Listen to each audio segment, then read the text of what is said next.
سونا نہیں کہ بھائی سونے کا ارادہ کر کے نہیں بیٹھے. بعض لوگ سونے کا ارادہ کر کے بیٹھتے ہیں اور سونے کی جو دعا ہے نا وہ پڑھ لیتے ہیں اللہم باسمک اموت و احیا. جب مولوی صاحب ختم کرتے ہیں دعا کرتے ہیں پھر پڑھتے ہیں الحمدللہ الذی احیانا بعد ما اماتنا. ایسا نہ کریں، سونے کے ارادے سے نہ بیٹھیں، بیان سننے اور سمجھنے اور عمل کرنے کی نیت سے بیٹھیں. آج کیونکہ رات رات تھی اور آپ جاگے ہیں اس کا بھی ہمیں احساس ہے. اس وجہ سے کسی کی معمولی سی آنکھ لگ جائے تو اس کی گنجائش ہے تو معافی کے قابل ہے، ورنہ پھر کالے چشموں کا انتظام کرنا پڑے. ہر سال یہی مسئلہ ہوتا ہے، کالے چشمے پہن کے بیٹھے گے. ہم اپنا بیان کرتے رہیں. ایک تو عمل کی اور ثواب کی اور سمجھنے کی نیت سے بیٹھے، اور دوسرا بیان کے دوران تسبیح پڑھنا یہ ادب کے خلاف ہے اور باقاعدہ یہ احادیث سے مستنبط ہے. انسان کا جو ذہن ہے نا یہ بسیط ہے، اور اس کے بسیط ہونے کا مطلب یہ ہے کہ یہ دو چیزوں کی طرف بیک وقت کامل طور پر متوجہ نہیں. معمولی توجہ تو ہوتی ہے لیکن کامل بھرپور توجہ جس کو کہتے ہیں، ایک وقت میں دو چیزوں کی طرف کامل طور پر متوجہ نہیں ہوتی. اب اگر بیان کی طرف پوری توجہ ہے تو پھر ذکر غفلت سے ہو رہا ہے، اور اگر ذکر کی طرف توجہ ہے پوری تو بیان غفلت سے سن رہا ہے، اس کا کوئی فائدہ نہیں ہوگا. اس لیے یہ جو ڈرائیونگ کے دوران کہتے ہیں موبائل فون کا استعمال منع ہے، اس کی یہی وجہ ہے. کامل بھرپور توجہ ڈرائیونگ پر ہونی چاہیے. اس لیے یہ دو گزارشات ہیں. اصل تو بڑا اہم موضوع بیان کرنا ہے، لیکن آج معتکفین کے لیے اصل جو موضوع بیان کرنا ہے وہ بڑا باریک مضمون ہے اور بڑا اہم ہے. میڈیا کے اوپر یہ خبریں گشت کر رہی ہیں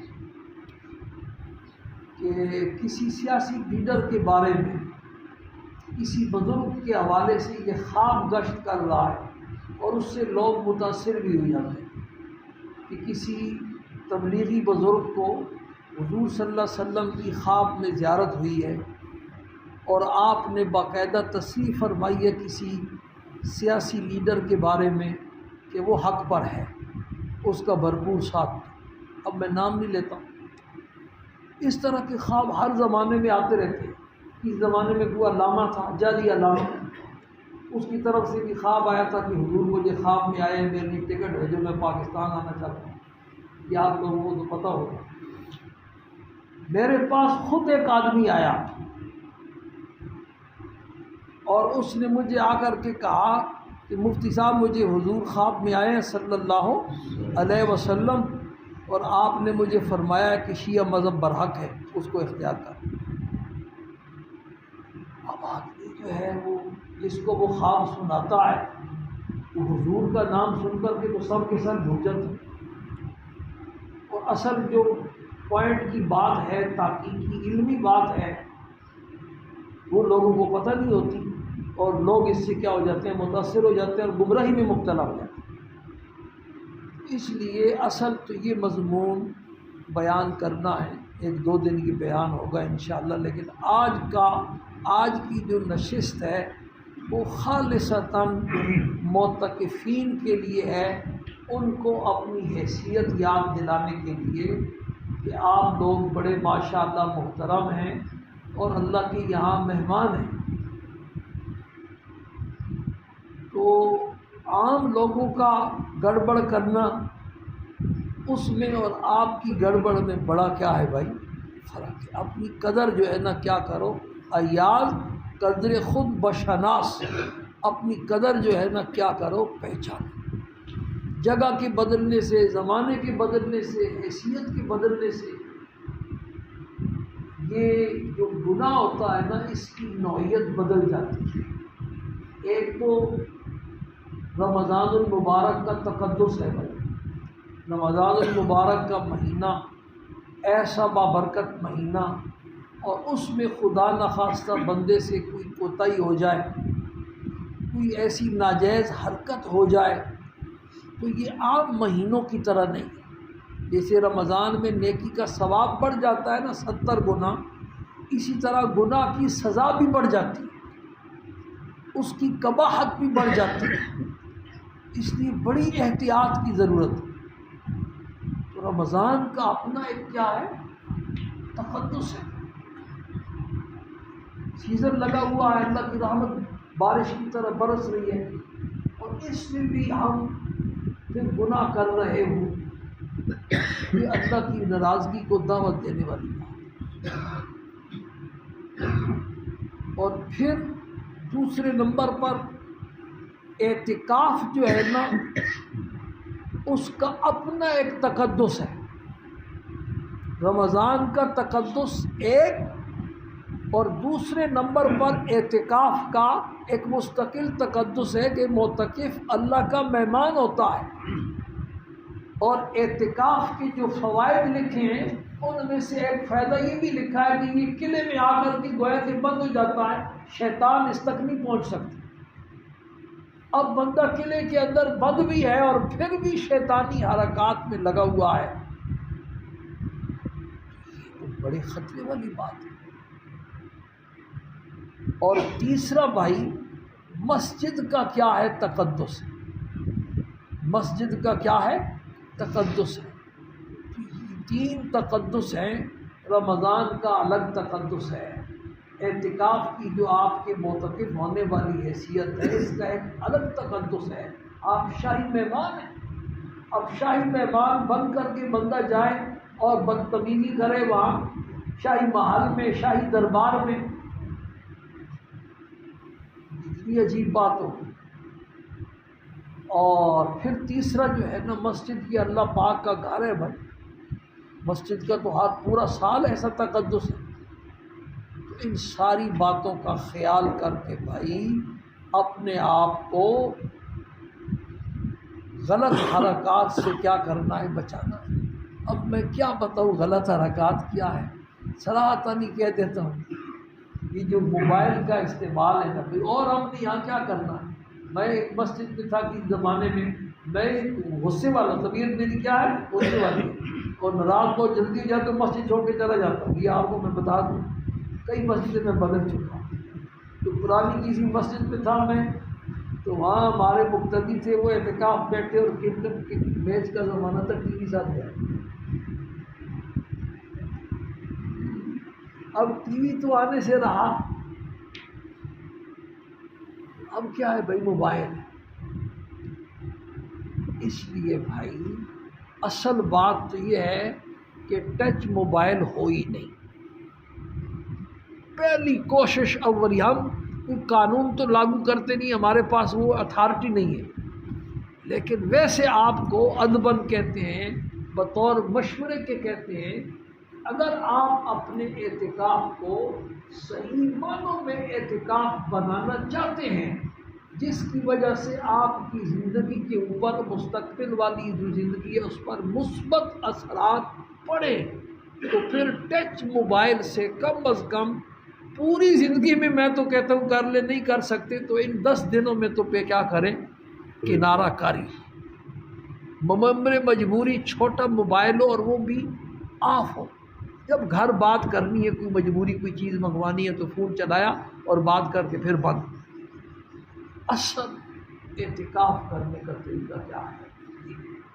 لیکن اگر آپ بالکل بچ نہیں سکتے، بند نہیں کر سکتے، ایسا اس کا نشہ پڑ چکا ہے، تو پھر اس کو وائبریشن کے اوپر رکھیں۔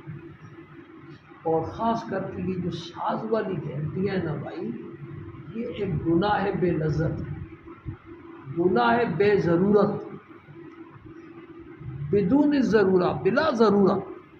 یہ ساز والی جو گھنٹی ہے، حضور صلی اللہ علیہ وسلم کی جو بعثت کے مقاصد ہیں کہ مجھے دنیا میں کس لیے بھیجا گیا، قرآن کی تلاوت ہے، کتاب و حکمت کی تعلیم ہے، لوگوں کے اخلاق کی صفائی ہے، ان مقاصد کے ساتھ حدیث شریف میں آپ نے فرمایا کہ مجھے گانے بجانے کے جو آلات ہیں ان کو توڑنے کے لیے بھیجا گیا۔ بعثت بکسر المزامیر، اور ہم نے ان آلات کو جیب کے اندر ڈالا ہوا ہے، ان کو فائدہ بھی نہیں۔ کہ اس گھنٹی کا مقصود تو صرف اتنا ہے نا بھائی کہ حضرت صاحب آپ کا کیا آ رہا ہے، فون آ رہا ہے، اپنا فون اٹینڈ کریں، اور یہ مقصد وائبریشن سے بھی پورا ہو جاتا ہے۔ ورنہ اگر وائبریشن سے کسی کو احساس نہیں ہوتا، غفلت ہے، تو جو سادی گھنٹی ہوتی ہے اس سے بھی یہ مقصد کیا ہو جاتا ہے، پورا ہو جاتا ہے۔ تو جب اس سے مقصد پورا ہو جاتا ہے تو ساز والی گھنٹی لگانے کا کیا مطلب ہے جی؟ یہ صرف اور صرف بغیر مجبوری کے گناہ کا ارتکاب ہے، بس خواہ بخواہ۔ توجہ نہیں ہے کہ میں کو غلط کروں۔ دنیا کے تو بڑے سیانے اور بڑے سمجھدار ایک ایک پائی کا حساب و کتاب رکھتے ہیں، لڑتے ہیں دکاندار سے ایک ایک پائی پر، اور آخرت کے بارے میں ایسے غافل، اتنا بڑا گناہ کر رہے ہیں اور اس کی طرف توجہ ہی نہیں ہے۔ مولوی صاحب کا ٹیلی فون بھی ساز والا، تبلیغی صاحب کا ٹیلی فون بھی ساز والا، حاجی صاحب کا ٹیلی فون بھی ساز والا، اور نمازی صاحب کا ٹیلی فون بھی ساز والا، سب کے جس کو دیکھو۔ اور بعض بوڑھے پھر ایسے ہیں موبائل مسجد میں لے آتے ہیں، وہ بجنا شروع ہوتا ہے، بند کرنا نہیں آتا، کوشش کرتے ہیں لیکن بند نہیں کر سکتے۔ اب میں اس دن یہاں واقعہ پیش آیا، دوسرے کو بلا کے بند کروائے۔ یہ بھائی اصل تو یہ ہے کہ موبائل بس آپ بند رکھیں، آف رکھیں، اور جب گھر بات کرنی ہو، کوئی چیز منگوانی ہے، کسی چیز کو دل کر رہا ہے، کپڑے منگوانے ہیں، رات کو چائے پینی ہے، تو ٹیلی فون آن کیا، باقی سارا۔ باقی ڈاکٹر صاحب کو میں نے عرض کیا ہے، کتنے آدمی بیٹھے ہیں سر؟ 20 ہاں 20 بہت بڑی تعداد ہے۔ جماعت کے جتنے ساتھی اندر بیٹھے ہوئے وہ بھی، اور باہر جو جوان بن گئے نئے نئے وہ بھی اعتکاف نہیں بیٹھے، وہ بھی سارے مل کر کے ان 20 دنوں کو بھائی کہ باہر جا کے چلے لگانا، 4 مہینے لگانا، بیرون ملک کا سفر کرنا ہے وہ بھی مشکل ہے، لیکن وہ اتنا کمال نہیں ہے جتنا مقامی کام جو ہے نا، یہ کیا ہے کمال۔ اس موقع کو غنیمت سمجھیں، 20 کے اوپر ایسی محنت کرے، ایسی محنت کرے کہ نقد یہ عید کے بعد 4 مہینوں کے لیے کیا ہو جائے تیار۔ اگر 4 مہینوں کے لیے نہیں تو ایک چلے کے لیے کیا ہو جائے تیار ہو جائے، چلے کے لیے نہیں تو کم از کم عشرے کے لیے کیا ہو جائے تیار ہو جائے، اگر نہیں تو سے روزے کے لیے بھی کچھ نہ کچھ تو ہو نا۔ اگر کچھ بھی نہ ہوا تو پھر اس کا مطلب یہ ہے کہ آپ نے کما حق کو کیا کیا، محنت کی۔ تو اس لیے یہ جو اعتکاف کے ایام ہیں ان کو بعید رکھیں۔ معتکف کا سونا بھی عبادت ہے، معتکف اگر سویا رہے تو وہ سونا بھی کیا ہے، عبادت ہے۔ اس کی لیلۃ القدر تو پکی ٹھکی، اس میں کسی شک شبے کی کیا ہے گنجائش نہیں ہے، انشاءاللہ اس کو نصیب ہوگی اور اس کا ثواب اس کو کیا کرے گا، ملے۔ لیکن اپنے آپ کو تلاوت میں، ذکر میں، صلاۃ التسبیح تو روزانہ ہر بندہ پڑھنے کا کیا کرے، اہتمام کرے۔ اگر اعتکاف میں بیٹھ کر کے بھی صلاۃ التسبیح نہیں پڑھی ہے تو اس کا مطلب پھر توجہ نہیں، کام کی طرف کیا ہے توجہ۔ بیٹھ کر کے بھی صلاۃ التسبیح پڑھی جاتی، کھڑے ہو کر کے پڑھنے کی ہمت نہ، نفل ہے، نفل بیٹھ کر کے بھی کیا کی، روزانہ صلاۃ التسبیح پڑھنے کا کیا کرے، اہتمام کرے۔ تعلیم کا جو حلقہ ہے وہ لمبا لگائے، تعلیم کا حلقہ بھی لمبا ہو، ذکر ہو، تلاوت ہو، نوافل ہو، مطلب نفل جو ہیں اوابین کے ہو گئے، تہجد کے ہو گئے، اشراق کے ہو گئے، چاشت کے ہو گئے، ان 10 دنوں میں کم از کم ان کا تو کیا ہو بھائی، ناغا اتنا ہو، تو پھر آپ کا یہ اعتکاف جو ہے نا، اس کے آپ فوائد دیکھیں گے کہ باہر نکلنے کے بعد اس کے اثرات آپ دیکھیں گے۔ اور اگر یہ وقت غفلت میں گزر گیا، یہ معتکفین حضرات سے کیا تھی، گزارش تھی۔ باقی انشاءاللہ کیونکہ رمضان ہے، رمضان میں لمبا بیان ذرا مشکل ہوتا ہے، تو کل سے وہ مضمون کیا کریں گے، شروع کریں گے جس کی طرف میں نے اشارہ کیا۔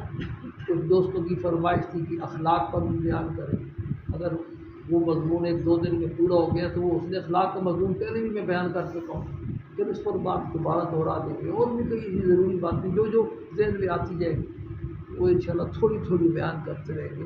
آپ حضرات بس ایک تو جاگ کر کے بیٹھیں، دوسرا سمجھنے کی نیت سے سنیں اور عمل کرنے کی نیت سے کیا کریں، سنیں۔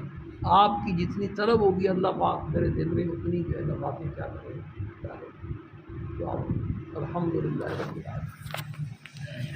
العالمین۔